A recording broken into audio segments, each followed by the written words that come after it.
Turn that back on. We're coming up. Come on up.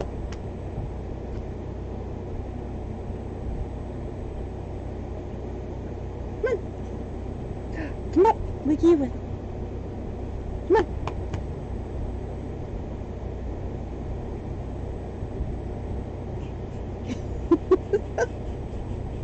Come on up here. It's up here. Come get it up here. Come on, up here. There you go. There you go. Come here. There he is. He's wet. You know what wet you are? Yeah? You're gonna dry off in the bed? Okay. You got a bum. Okay. Go dry off in the bed with it.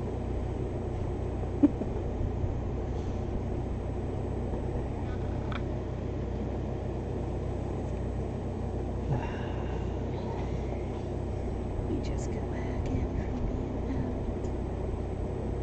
And my scarf is almost off my head. I don't have a brush here. I have your brush here.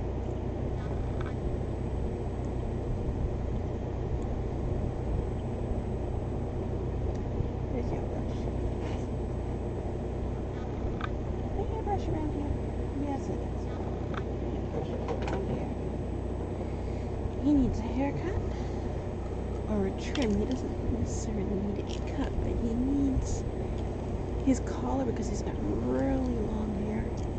His collar is the hair around his neck is getting all matted because his collar's moving on. So I'm going to shave his neck.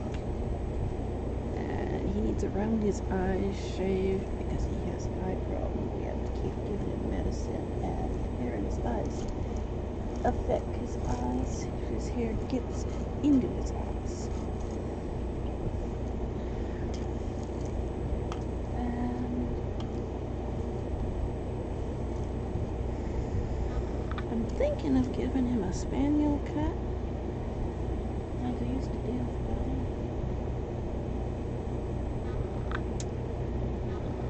I'm hearing orange and purple. So, orange and purple.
You're sitting funny.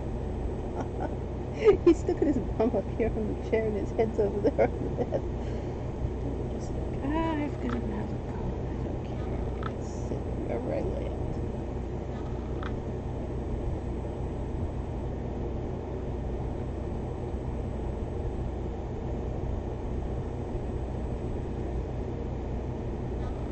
The cats use the ceiling. What was it? Slip? You guys don't know Slip. Slip died while Toop was still a kitten and Buddy was still a puppy. Buddy was about 8 months old when I took him. I'm not sure exactly. How does a dog get that mean? That young? It was very difficult. Convinced Buddy did not want to kill everybody.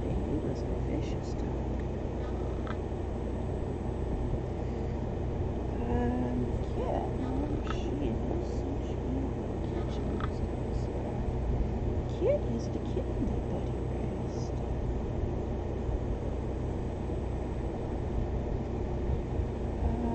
That was when Buddy was really old. I had Buddy 16 years. He was 17 when he died.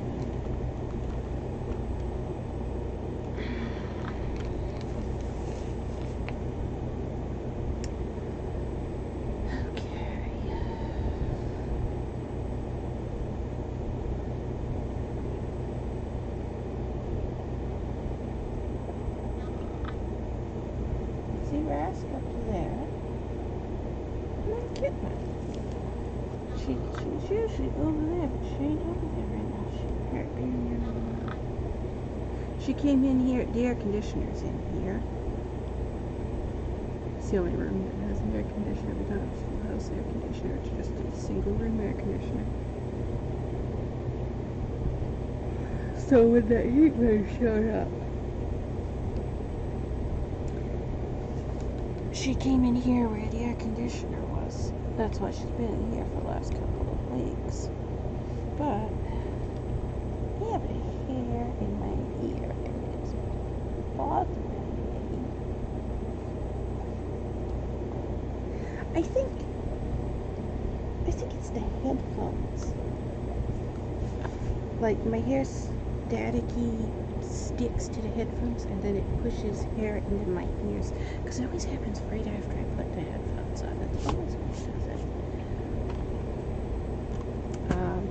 We have things that we have done here. Also, we have things. What do we have?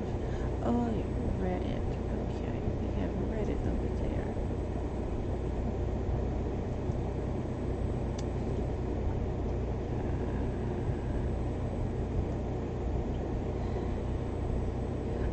I changed the size of this. Okay, let's see.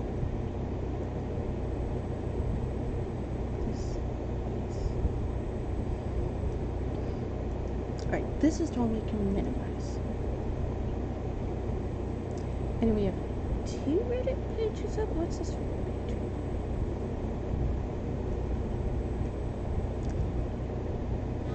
Okay.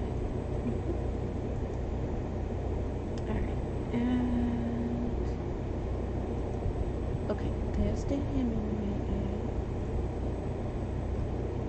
Oh, it has that from this morning. Okay, alright, we'll go over there. I was watching YouTube videos earlier after I'd gone to bed, after I ended the last stream, and I went to bed. And then I got up, and then I was watching YouTube videos when I got up. And then I went and ate. And then me and Mickey went for a walk, and we just got back in for a while from our walk. That's why he's soaked, because it rained most of the day. And clumps of Mickey's hair stuck to the cake.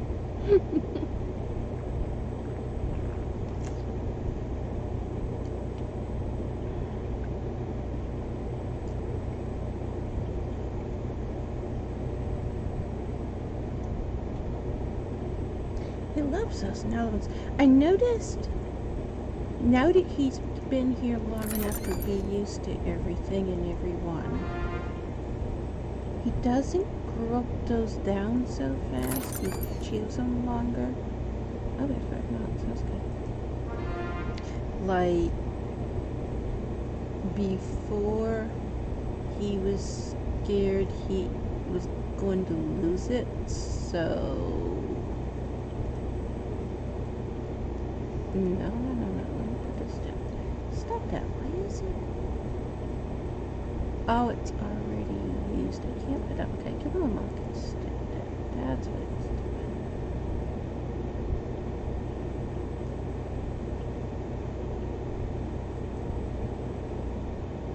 When did I use it? I remember using it. Oh, that's right. We're trying to get 1,000 so we can get another one of those.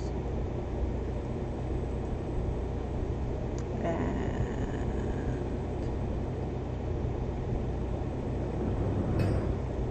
I'm debating, should we save up to get those, or should we just keep getting those? Because we get a chance of getting those out of here. If we save up for this, that's 15 chests.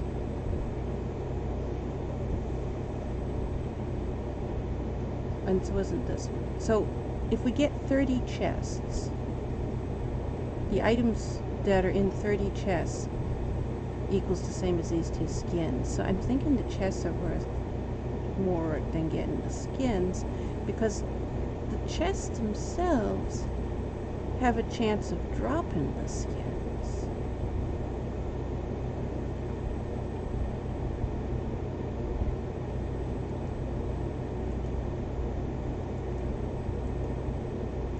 Why won't that close? It won't close. Alright, let's refresh it.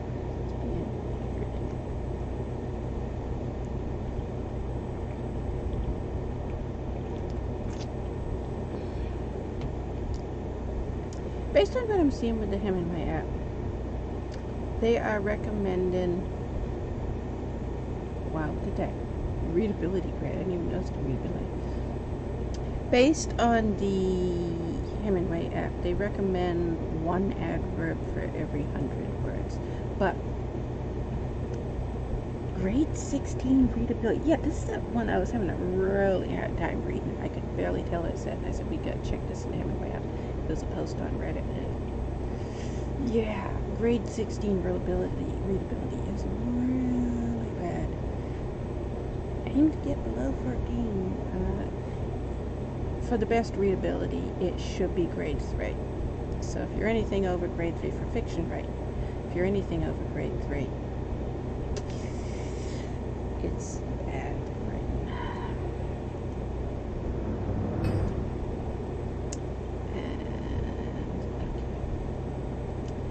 I was watching this. There's an argument going on here. I don't know who this Brian Sanderson is. That's the one we looked up. Was it the previous stream, I think? Well, not recently. And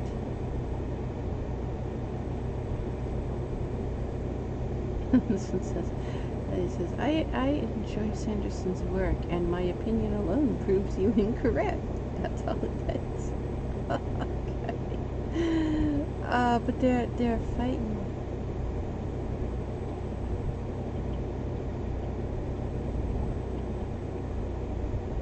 You're a twit. Have a good night.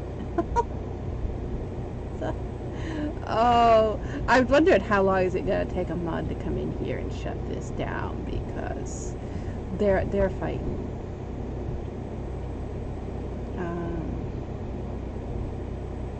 It's at 31 comments now. Is it?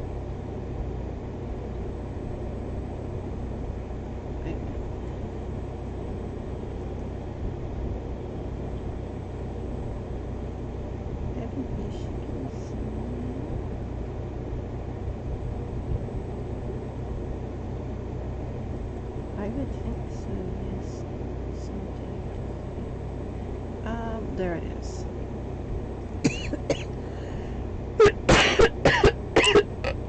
So we're still at the first page here.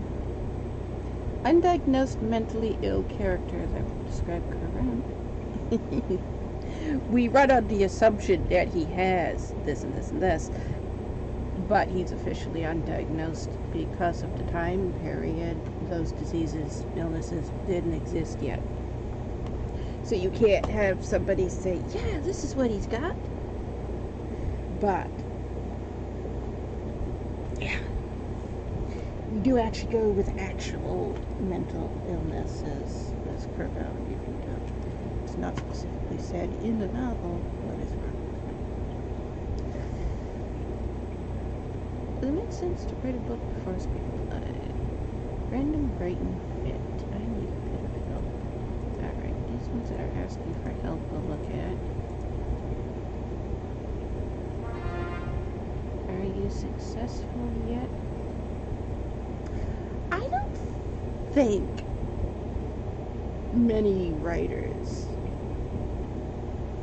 are what the average person would consider successful. I get both extremes. You get people who are really big authors. You'll be like, yeah, you're nobody.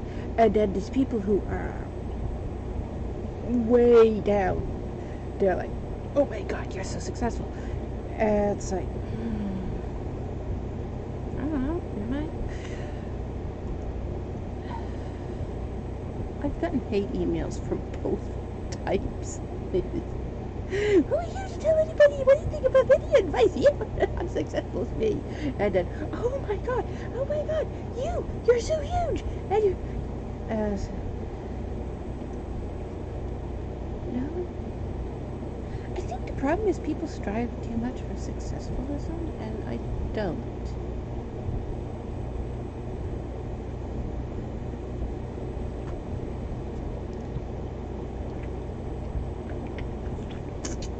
I mean, we saw was what I did with Boom Fuzzy. I can write a bestseller, but it's no different than anything else I write. The only reason that one became a bestseller is because of the marketing. And it really is all it was. It's the only book I've ever marketed. I never marketed any of my lists. So that's the only one that went on to be a bestseller. Your name said something about Danak. Wait, go back here. Danak.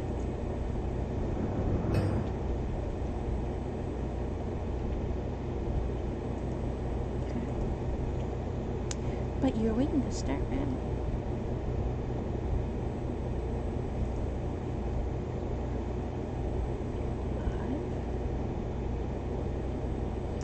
You know what? You have a gold. We better reward some of the gold. So maybe you got? You got silver chest, but yeah.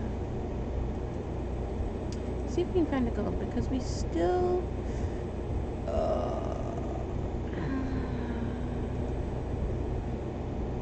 we got 2 minutes, but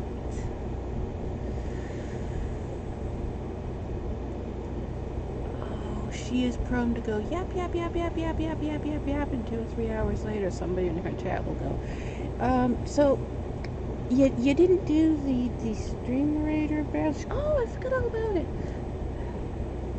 She's somebody that I watch regular. I normally wouldn't have somebody that unreliable favorited for StreamRaiders. But she's a streamer I watch. She plays a lot of RPGs, Dark Souls type games. I watch Dark Souls. A lot of ones I watch a lot of. It's close to time for him to go offline. He might go offline soon. These ones that are in my favorites, which all 3 of these are, those are streamers that I watch regular.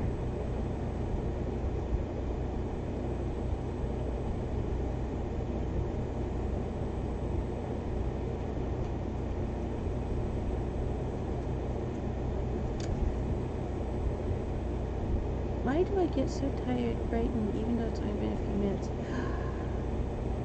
That is something.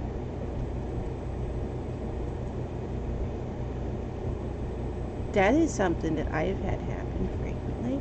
And I notice it's when I'm like what I'm doing right now, where I'm just talking and rambling back and forth with the editing and stuff.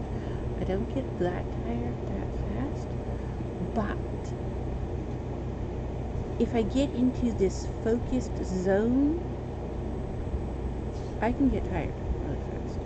And it's because when there's been studies, you can look it up, but it's when your mind is working harder, your body reacts, your heart rate and everything reacts the same way as if you're exercising.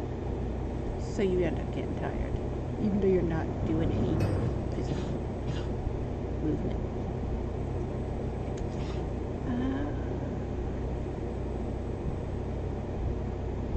So it was right on this first page.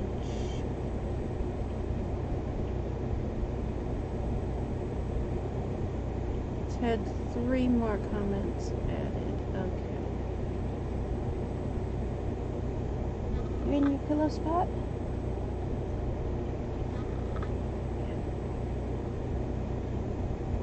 There's a pillow there. Used to be the pillow that I was sitting on all the time, and he's like, this is mine.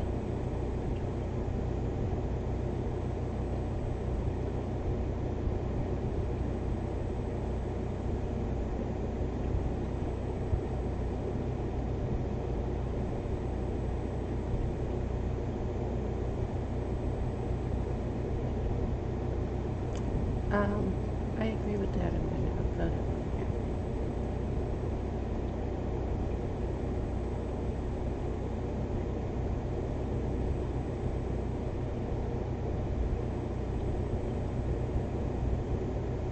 They write it and then they go back several times and rewrite it. Yes.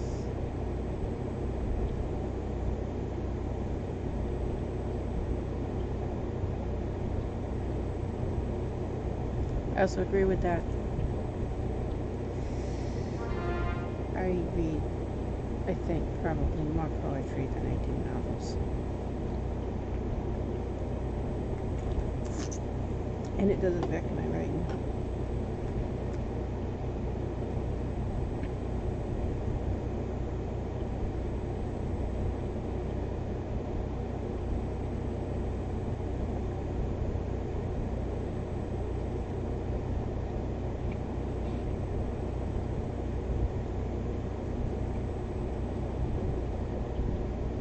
Is it normal that through a series writing quality improves? I wonder, why wouldn't it? I mean, the more practice you get at writing something, the better you're going to get. The more practice you get at anything, the better you're going to get.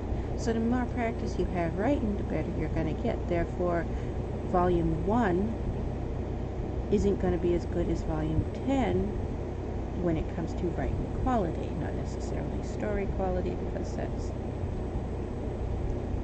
story quality doesn't tend to change much. How a person tells a story seems to be the same consistently their whole life.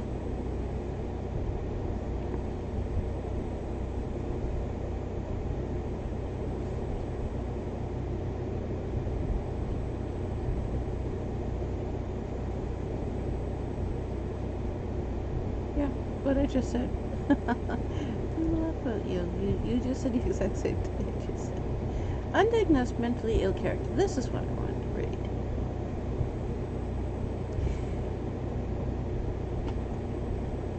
I am reading a site.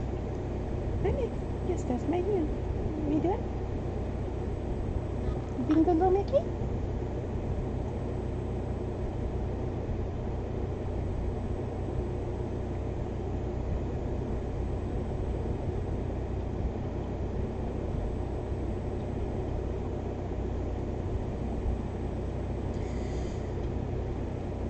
Who's a protagonist who wakes up with retrograde amnesia.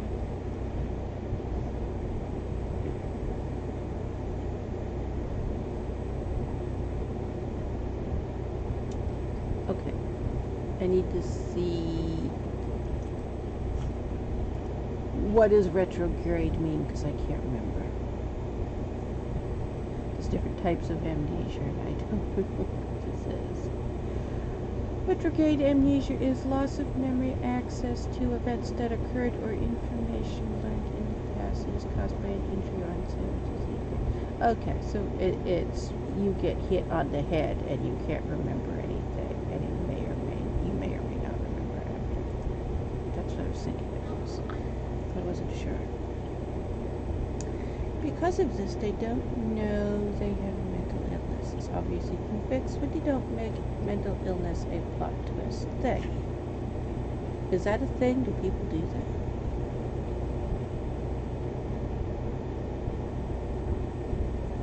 I can't remember ever reading anything where that was a thing. I don't know. I've already written the story and gone through multiple revisions, tossing every hint to the reader and even the characters, but I still feel like I need to straight up write she has a mental illness. So how do I make it obvious to the reader that the protagonist has a problem and needs to seek help else? If you're writing the character in such a way that people can't see they have a mental illness, why would you then say they have a mental illness? Because clearly they don't have one, or the reader would know. Some context. There's a street dog who recognizes some symptoms, some relating to amnesia, and not sure how you say that word, not the illness I'm talking about, but the story doesn't allow enough time to give a diagnosis, unless brain scans in the future can tell him most of what he needs to know. It's unlikely. The protagonist's ally is a friend from her past, and he refuses to know anything about herself to honor a promise her past self made him take. One character is willing to help the protagonist, but their relationship is cut short. Basically, the protagonist isn't supposed to learn the truth about themselves, but they will anyway. I'm just wondering, how soon should I make things known? They said it's already written in revisions, and now they're make it sound like this part isn't in the book yet. Not qualified. I have extreme diagnosed anxiety, diagnosed depression, and diagnosed ADHD. But that's it. But it seems okay. It doesn't sound like you're using it as a plot twist. More, she just has amnesia, and because of it, she can't remember that she has a mental illness. If you truly cannot take the mental illness out of the equation, either because of a pivotal part of some part, or because you can't imagine her in a way or something else, then I still think you're safe. As for how to hint to it, depends on what she has. Look at the symptoms of her mental illness. Does it have forgetfulness listed?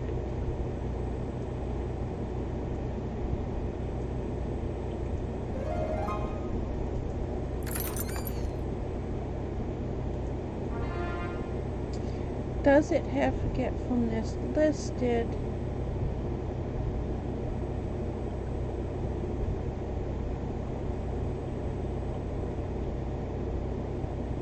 I've lost my place. I can't find it. Ah, there it is. Does it have forgetfulness listed? Then maybe she has notes around the house reminding her of things, etc. Yeah, that's what I was saying. That's what I was just saying. If you're not writing her symptoms into her actions so that the reader can tell, yeah, there's something wrong here,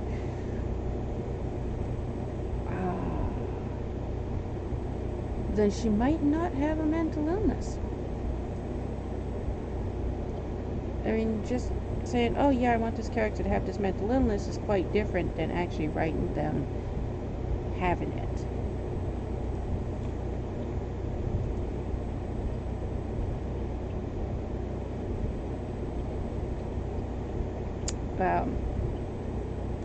I agree, and I'm going to just put it up here. There we go.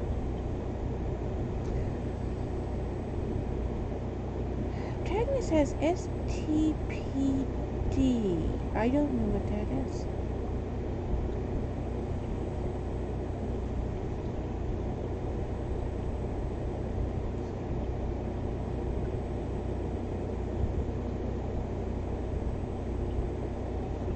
The symptoms they just listed, though, are symptoms of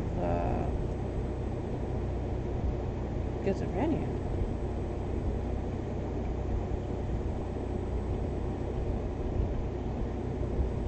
Okay. Yeah, it's schizophrenia. I've never seen it said that way. Okay. Yeah, those are the symptoms of schizophrenia. That immediately, I've never seen it abbreviated before. So it is schizophrenia. Schizophrenia has many, many types. That is one type of it, which includes multiple symptoms, she says a few times in the story. Again, and I have known multiple people with schizophrenia. They don't just show it once or twice. It's there constantly, all the time.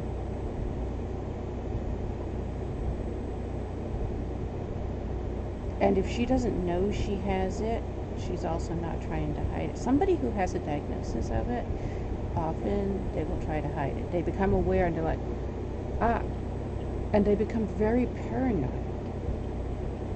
Paranoia is already a thing for them. But once they get the diagnosis of having schizophrenia, they become extremely paranoid that other people will recognize you're acting strange, you might have schizophrenia. So they become paranoid and start being careful about how they act. I've seen some do that. That's what they do. They start trying to act normal, or what they think is normal, and they will go overboard with it to the point that people are like, okay, you're hiding something. It's pretty obvious you're hiding something. What the hell are you hiding? And if they don't know they have it, like this character where they don't know to hide the things that aren't normal.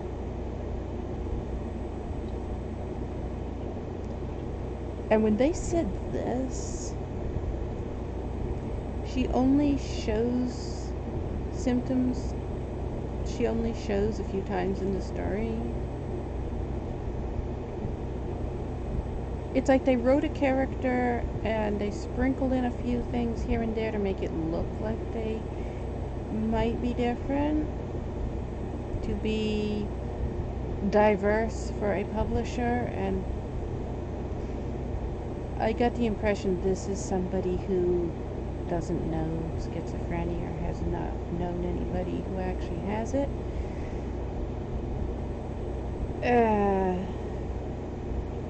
So they're not writing a character with a mental disorder. They're writing a character and giving them a mental disorder to satisfy the need to be diverse.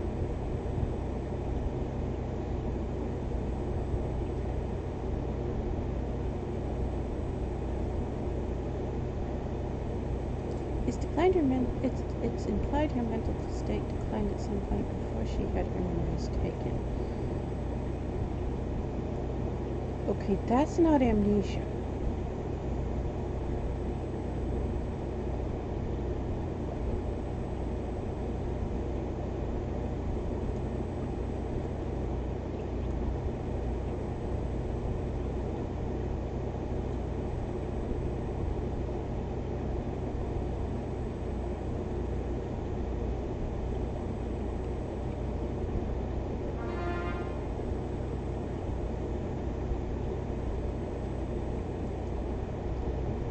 This is one of those situations where I would say don't, just don't.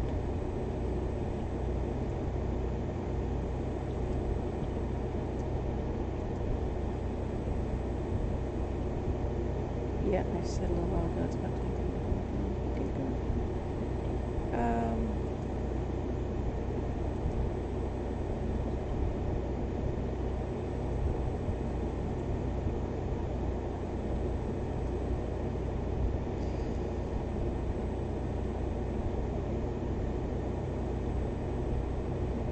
what I'm asking is, how do I share this with the reader?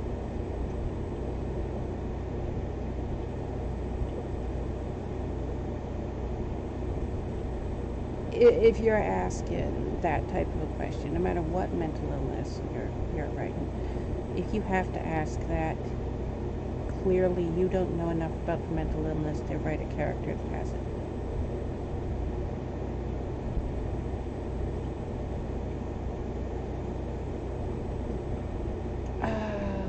I kind of want to comment on that a lot more. I'm probably going to write an article about that one.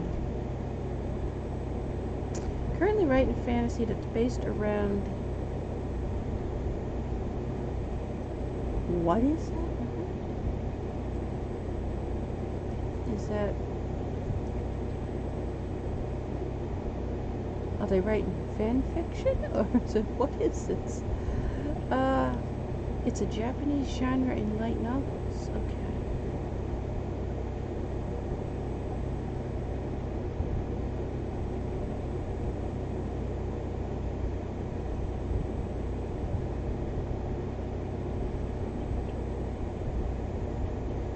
Interesting. That's what Inuyasha is. I never knew that before. I've never seen this word before. Okay. So, basically Alice in Wonderland.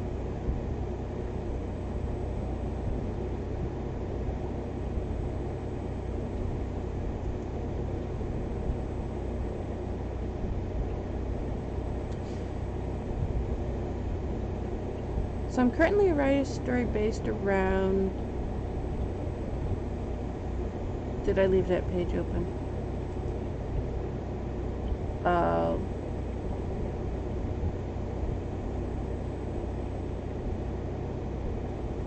How do you say that word? I don't know how do you say it. I don't know how to say it.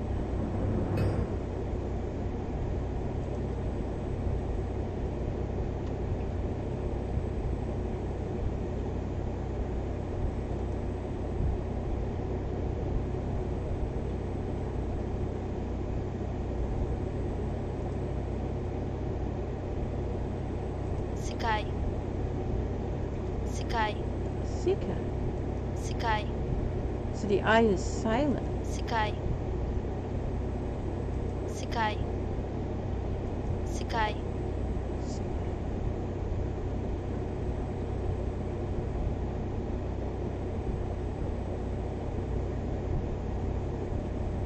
Do you have every word in there?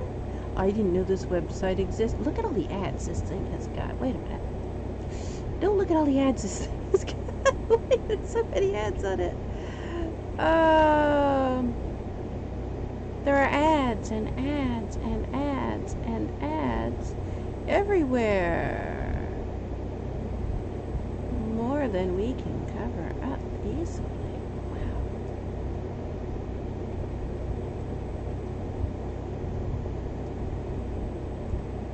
Okay.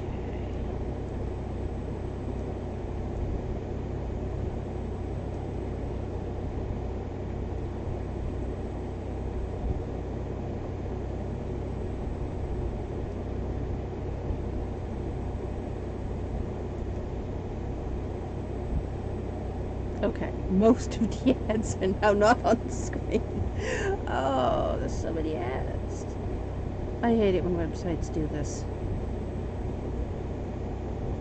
It's one of the things that makes Tom Adams' website so incredibly funny. Because he does this whole thing about how gibberish nonsense for the whole purpose of making money on affiliate. Do you see any ads on my website? And the other funny thing is, at the time he wrote that, it was illegal in Maine. You couldn't put any website made in Maine. The person owned it, lived in Maine. You couldn't put ads on it. Affiliate ads were illegal in Maine. That went into effect in 2014 and remained in effect until 2018. He made that website in 2016? Is that when he made it? It was 2016. You couldn't legally put ads on a website hosted in Maine. If the webmaster lived in Maine, it was illegal. There was a law against it. There were 26 states with that law. Maine was one of them.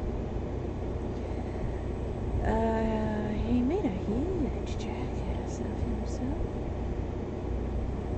The website, his website is called Flamboyant Nipples Wizard Testicles.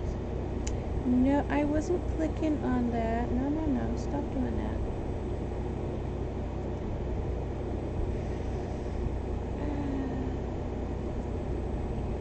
And he came up with this thing. He said, I can write a website like this and I can make more money and get more traffic.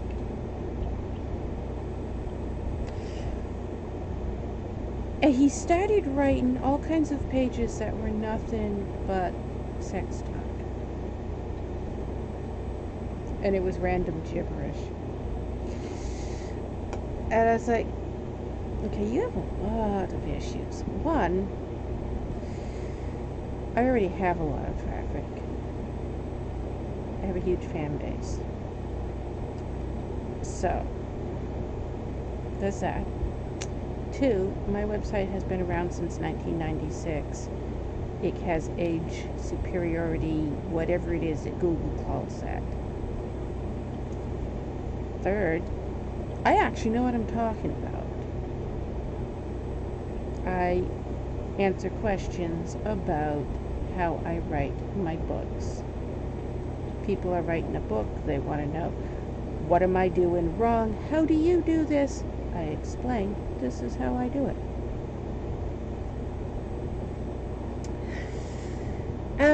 Within 6 months, he came to the conclusion that there was no way in hell he could make any money with flamboyant nipples or testicles. Okay, you have fun with that. You see, the other thing is passion. At the time, we were in the process of writing a novel featuring a chandelier, which I was just wondering, can we edit it?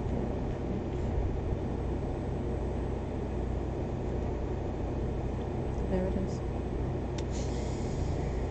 Somewhere in here there's a scene with a chandelier that I don't think we can edit on Twitch, but there it is.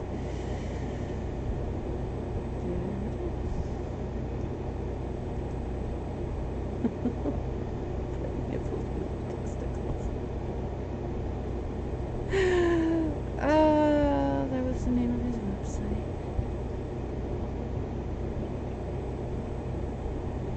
I knew it was good. I always wanted this word.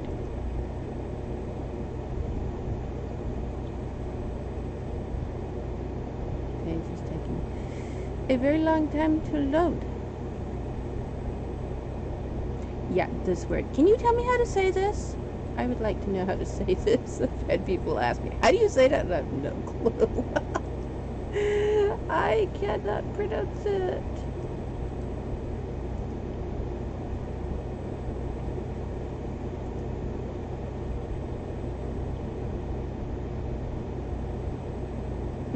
Yeah, that's it. I wonder how to say it. That'd be nice. Because I'm pretty sure it's not pronounced the way it's spelled. Ivijivik. Ivijivik. Okay, Ivijivik. I know I've been saying it wrong. Ivijivik. And I also say it different every single time I say it. Ivijivik. The thing is, I don't know, is this correct?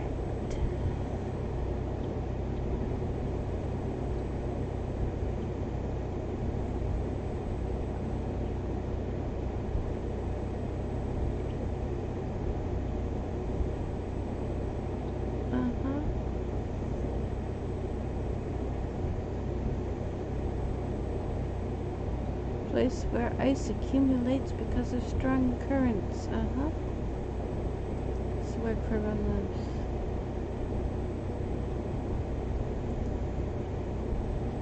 That is where Quaraun lives.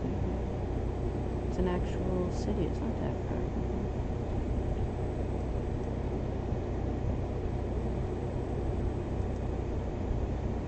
And then his is the other one, which is all the way on the other side of the world.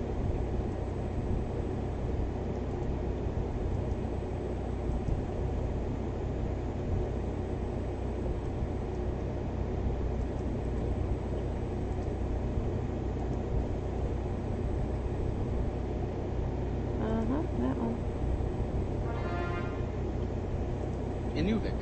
Inuvik. Okay, so we are saying that one right. Inuvik. Inuvik.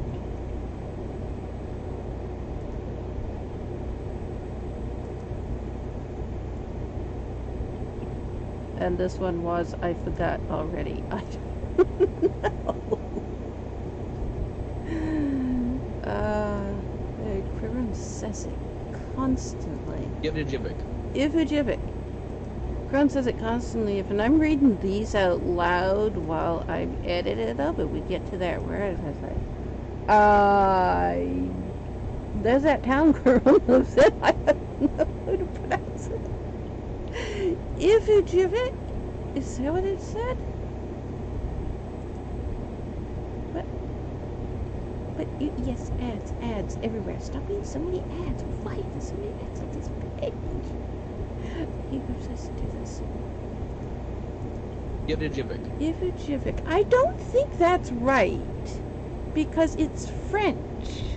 I know they don't pronounce Che like that.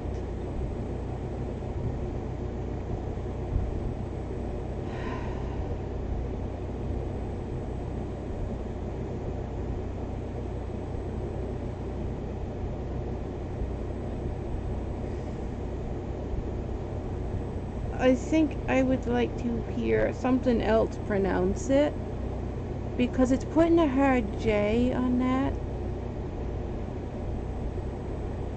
And I know we're surrounded by Quebec people. I know how they talk. They pronounce J like an H. Or it's silent completely. Which would put that as Ivuivik. That's why I say I don't know how this word is pronounced. We've had a really hard time with it. Simply because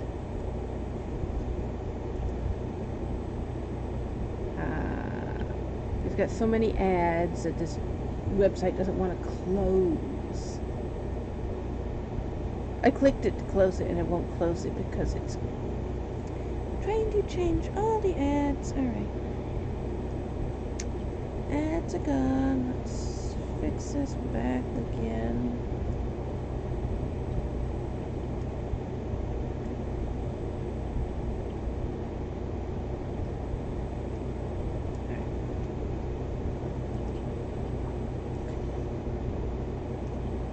What? The little dog over here? What are you doing?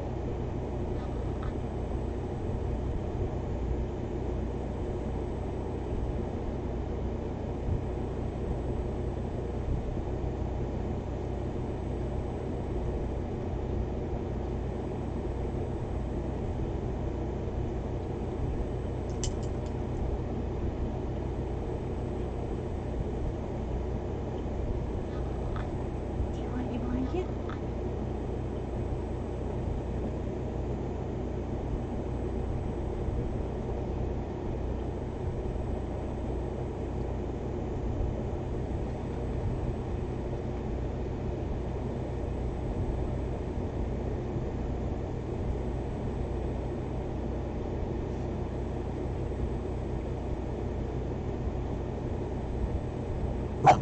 What? I knew you were getting ready to back. You're sitting here staring at me. What do you want?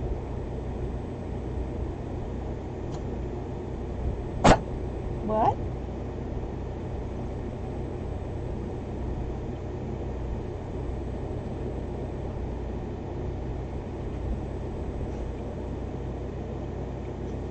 What?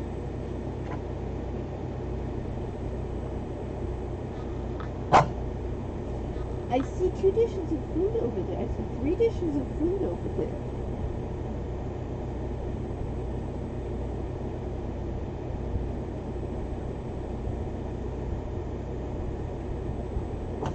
Mm-hmm.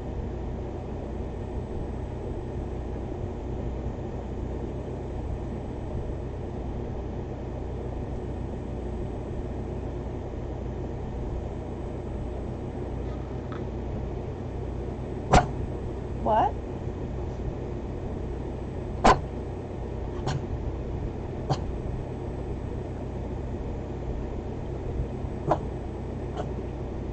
Now show me what you want.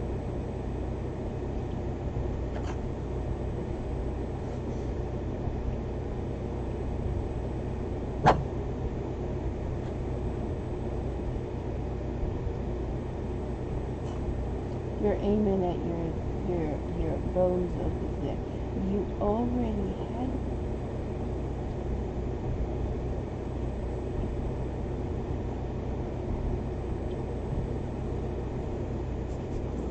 What? What do we want? Yeah?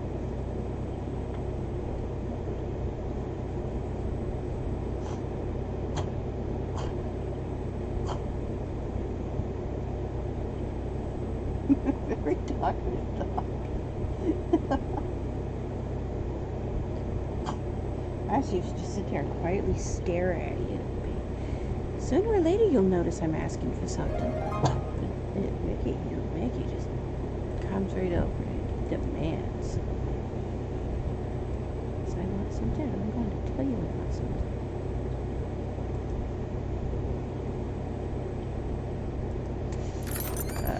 He's looking up at the shelf. He looks at me and grumbles, and he turns his head over and he looks up there.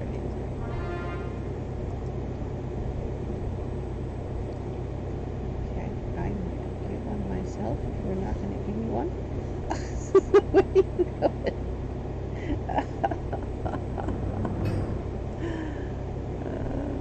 What a funny dog. Yeah, you just had one.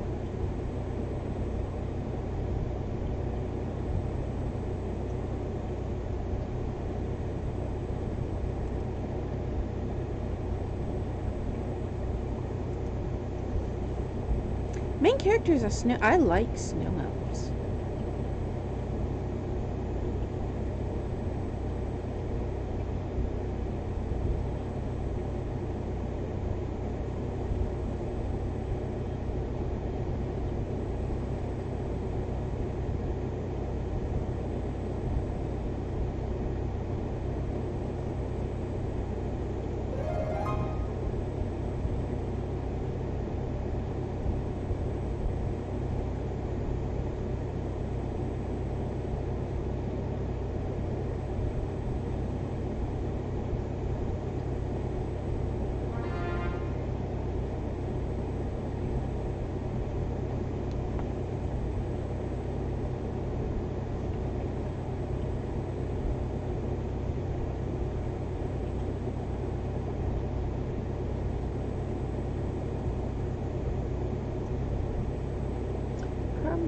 Currently, my character is 10, but due to some aging, she appears to be 5.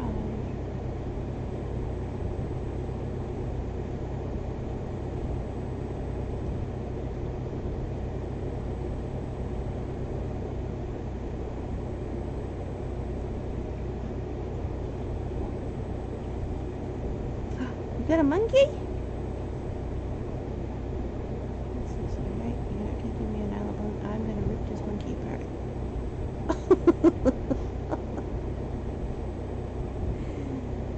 Trying to make it squeak. He's trying to make it squeak. He's looking for where it squeaks. He's chomping down and then waiting and then chomping that way. He's trying to find the squeak part of it.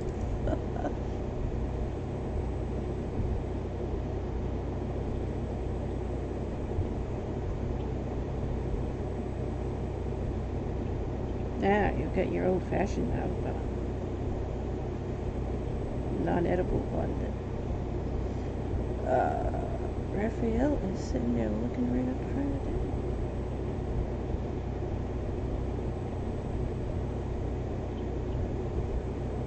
He's just staring at Mickey.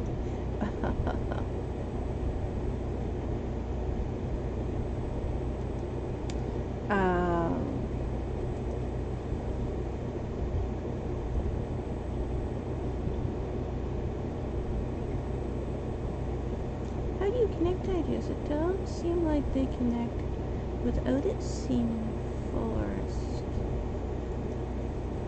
Rewriting is generally what I do that. That's how I'm able to combine the short stories from the Quaraun series, because you have this story here and that story there, and they kind of don't connect.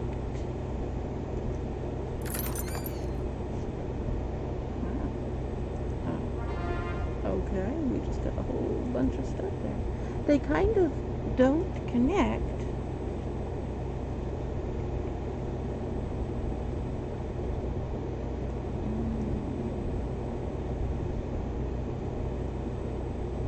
What's this stuff?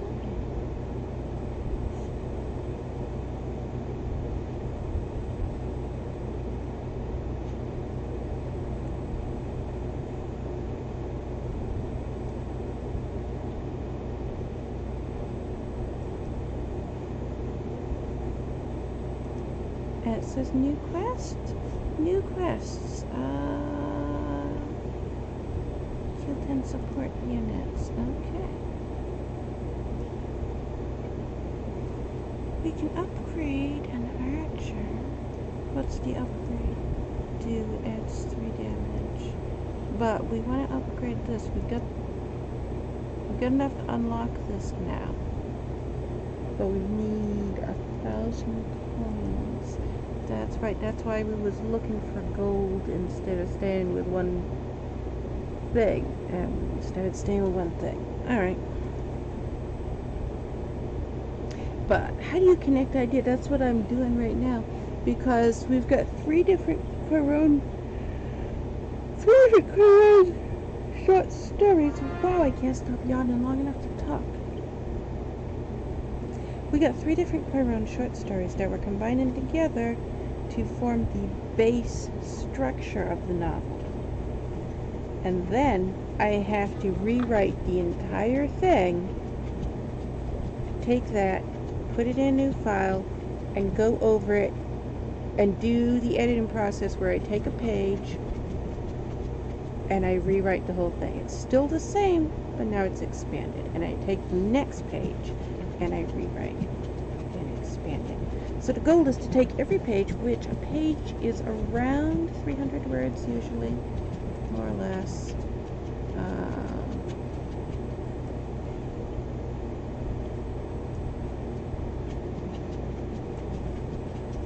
413.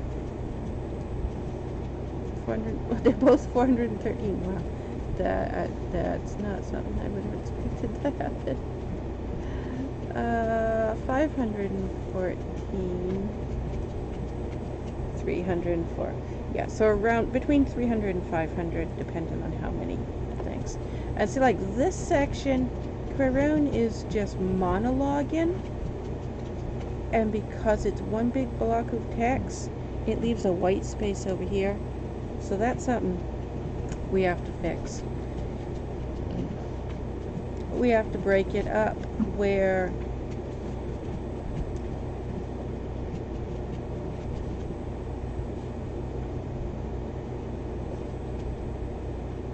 let's see. I lived, I survived. I didn't think I would. They didn't think I would. They didn't know my love, and they never knew that he was my lover. See, this is what I'm talking about right here. I'm going to show you. That he was my lover.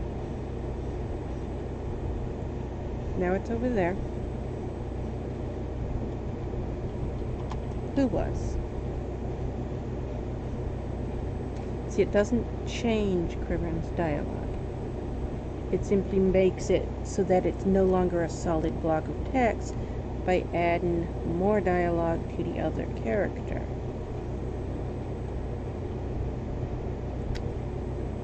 The Fuka. What Fuka? She asked, confused by what the elf was saying.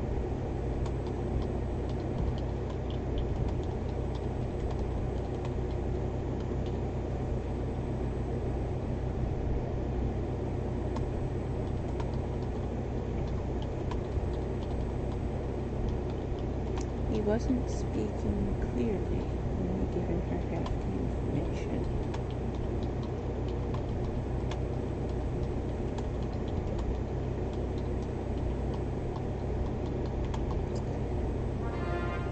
And thinking the rest silently in his own head.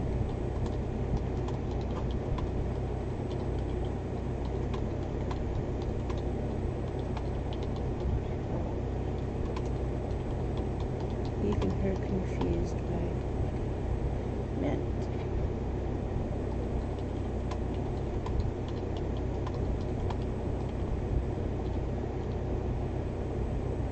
Okay.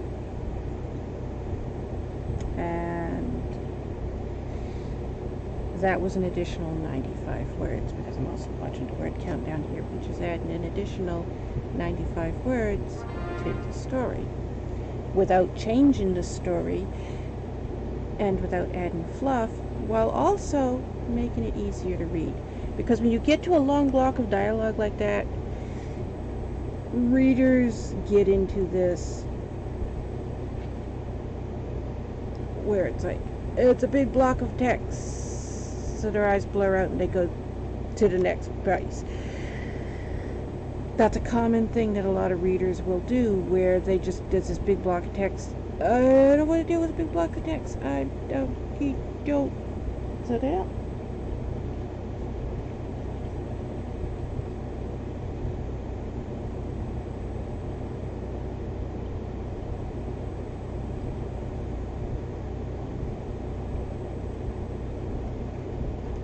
You know, there's another dish over there.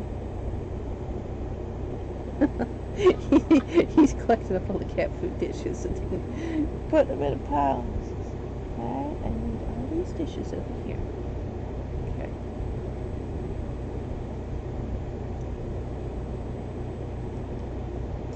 The elf eater of Pepper Valley.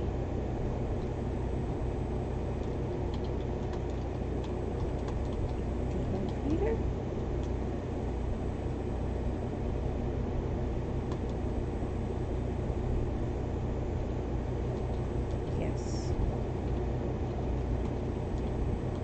What about him?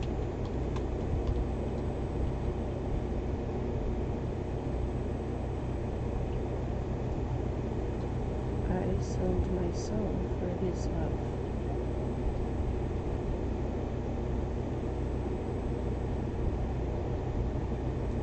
Why would you do that?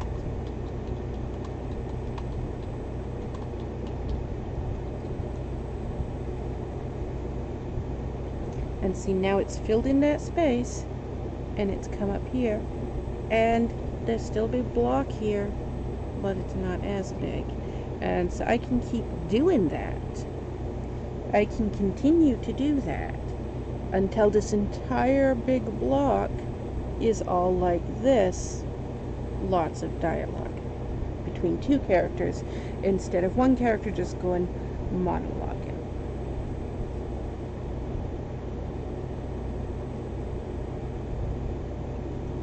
They didn't know he was a shapeshifter. Did you know? I didn't know. See, we continue to break it up. And we've now added 110 words in just the last few minutes simply by doing that. This is how you rewrite. The first draft will have the story, and it will have a lot of this type of stuff, in my case, because that's how a first draft comes out for me. Rewriting it expands it and makes it flow better, makes it become readable. And we were answering this question. How do you connect ideas that maybe don't seem like they connect without seeming forced? I will often come up with a few main scenes, ideas, or a story, and I have trouble connecting them. Sometimes I make things rushed, so I guess I struggle with adding substantial fluff, though I know that's an oxymoron.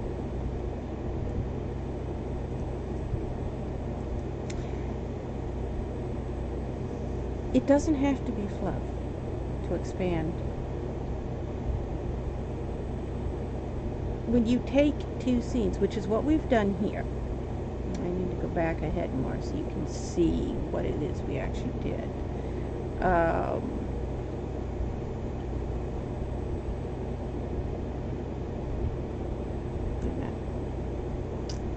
I can show you it because we've already taken this.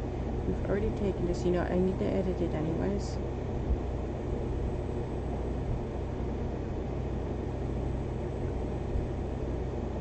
Where is what I just wrote? I've lost it already. Here it is. Okay. So let's go and minimize that, right? Yes, I did. Okay. Here. And this is that.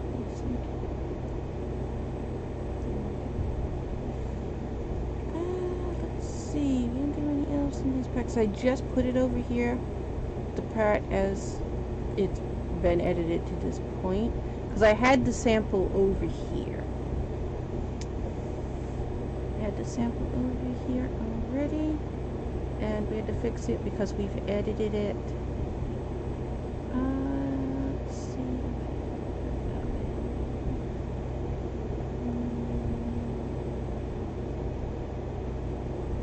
There it is. Okay. Yeah, you see, it was this, and now it's this. So we need to take new what? New what? Okay, from new what? Elf Eater, Pepper Valley, Entire Village. We need to take that entire piece.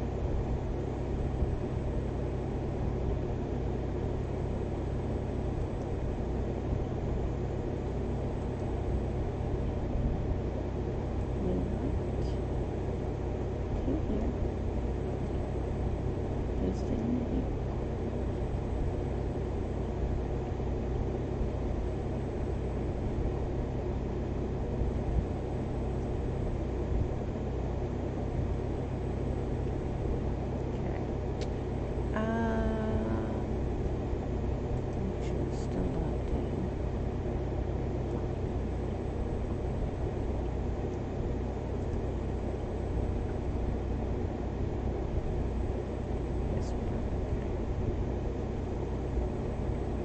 If I try to save this, and we're not logged in. Also, which one is it? Oh. Okay. I didn't even know what page I was on. Can we find that page? Do I have that page open?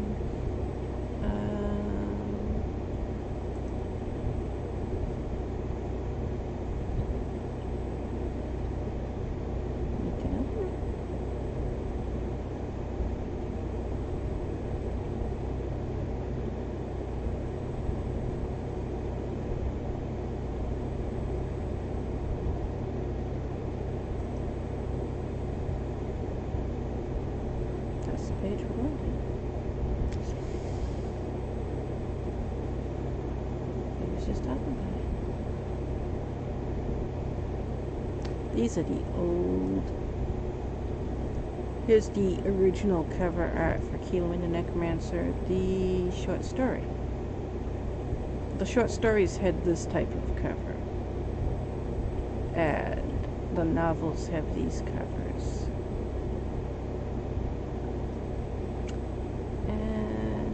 Boom Fuzzy. These are the two. Also, this, if you click the link, the picture, if you click the picture will take you to the Amazon page where the book is for sale.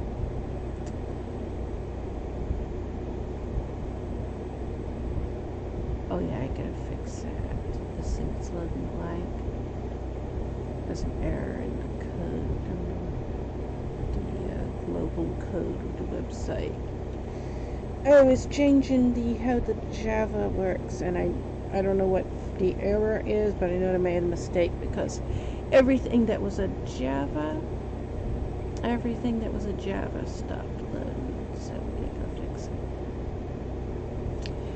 I'm not concerned with fixing it that much. Let's so I haven't done it yet. It's been like that for a couple of weeks now. Yeah, all of these on the side here, they're all up on Amazon. So if you click on it, it goes to Amazon where you can see them. And the others go to, see, like those are articles. They go to the articles on the website. And there's Quaraun. That's Quaraun. That's Quaraun. There's Everlight. There's a few stuff. There's Boom Fuzzy.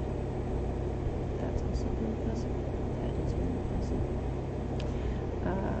Most cover art. That's Boom Fuzzy. That's what we're painting on the side of my car. This is also what we're painting on the side of my car. Painting a mural with Quaraun and Boom Fuzzy on the side.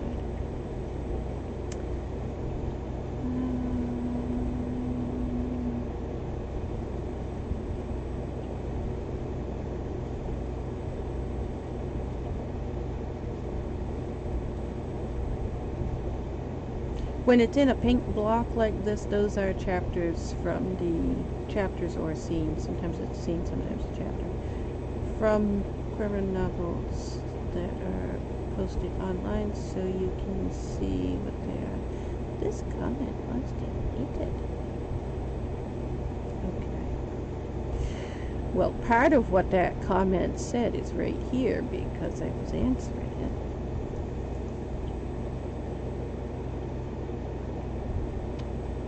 Ah, here it is. This is what I was looking for.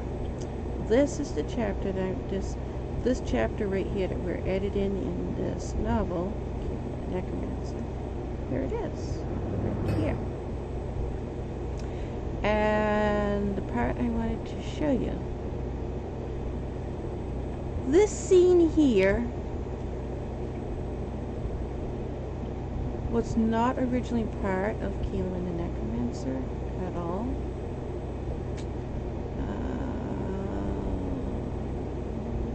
Right here.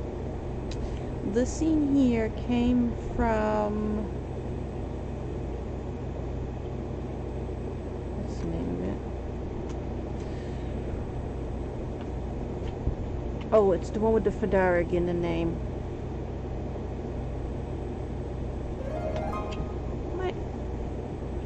It was a novella. Taken by the Fedarig, captured by the Fedarig. It's part of Captured by Fairies series. It wasn't a Quaraun story.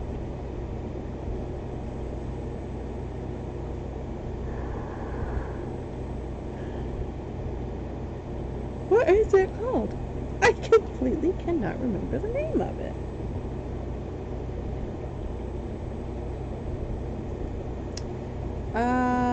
Can we find...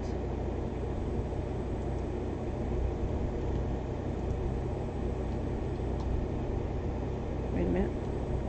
That's not the search box I want. That one is.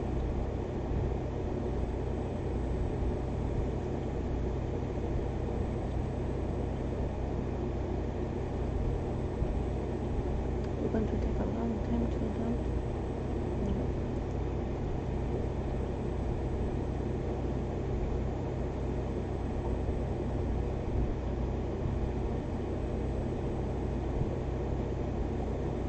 Trapped by the Fedarig?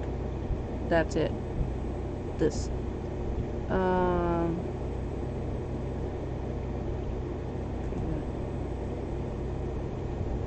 It's an old novella.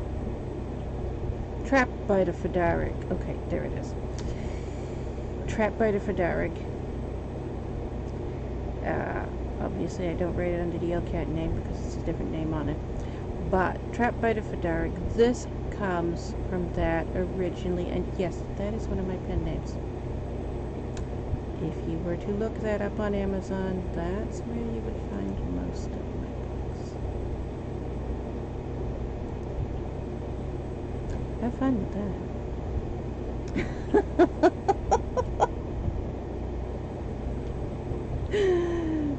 Anyways, this page, this section that I just highlighted here that's now blue is a section out of Trapped by Frederick. And it's a scene where the girl is going and she's wandering and she's getting lost in this forest. She can't find her way out. And she's just doing this. She knew where the house was and all this stuff. It's the same thing. I changed her name to Keelam. And I changed all the herself, her, she, to he, him, himself. And then I went through and I rewrote it so that the wording was all different. But it's the same scene. Now, they're used differently in a different novel. A lot of the Quaraun books are that way because the Quaraun books are me taking all of my old short stories and taking all the stuff out of the short stories and putting them all back together like puzzle pieces into Quaraun novels. So all my old short stories, which there are over 2,000 of them, are being compiled, combined, reordered, and rewritten and republished. Now it's the Quaraun series, the Quaraun novels. And then you continue down to the scene where we are now. Here's the cover for the one we're working on now, which there it is up there. So.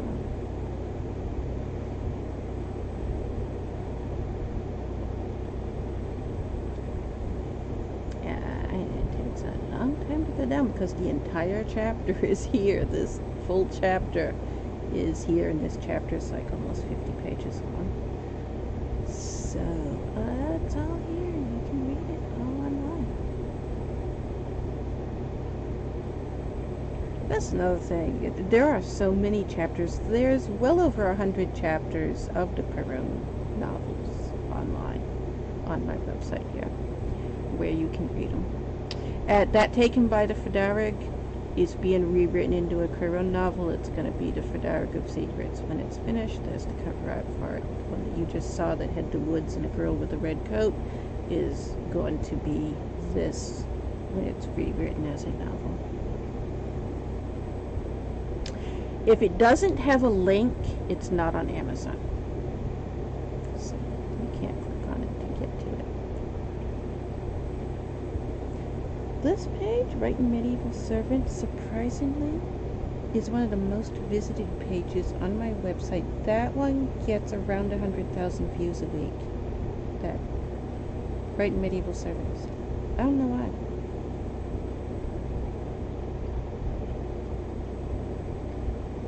I have no clue. Why does that page get so many views? I don't know. But it does. What this that loaded said, those are right across from each other. That's not supposed to do that. Oh, we had something up there that wasn't loading right.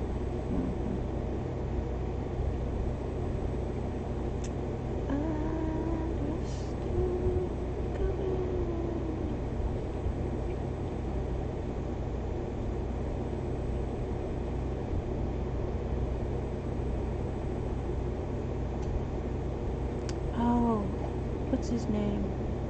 This artist, the one that did this cover art, I've forgotten his name. I was just on his website yesterday, not yesterday, it's like 3 days ago. I was just on his website. He's got a whole bunch of new art that he did up for sale for making into book covers.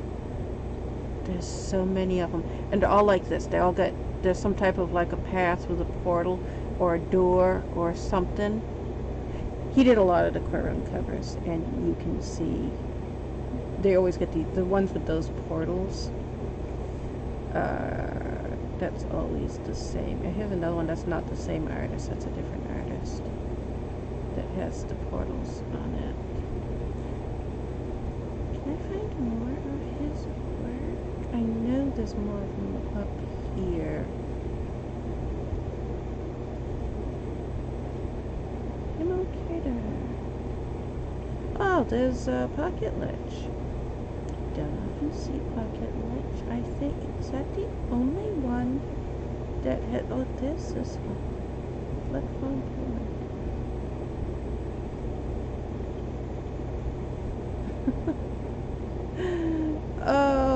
That's the one. This is a short story. It's about 18 pages long. It's a very short story.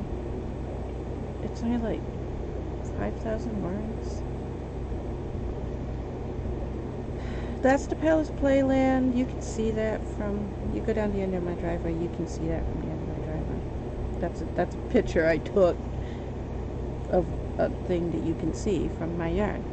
I live here. That's the Palace Playland Ferris wheel. I live right in the shadow of that Ferris wheel. At Playland, Palace Playland, hold at your pitch. And I wrote that years ago. That's a really old one. You can tell the ones that have this weird style cover art, those are pretty old. Those were all written in the 90s.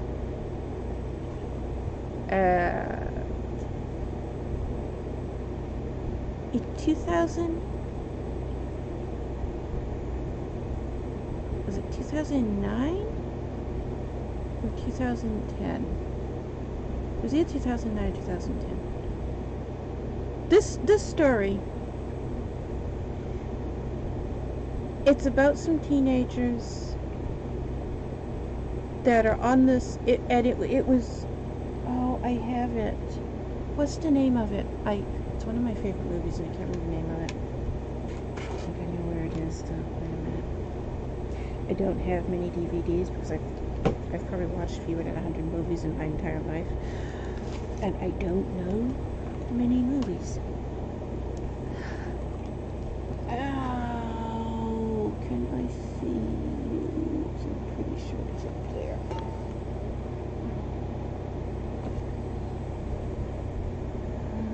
There it is.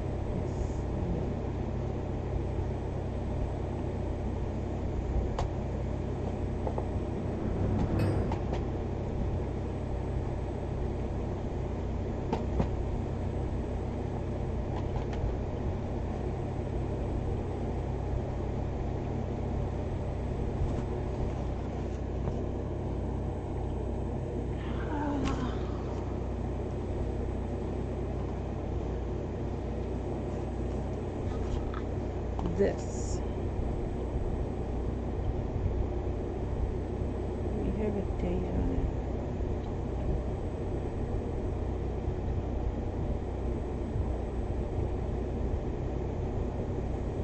Let's see, what year did this come out?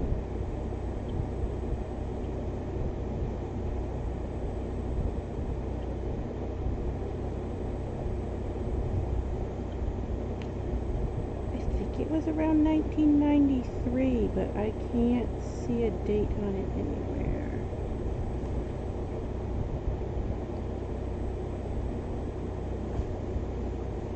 Well, anyways.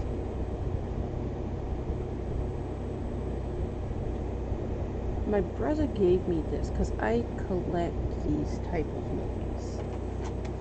If you don't know, this is my favorite movie. That's also my favorite actor. That's Robert Englund.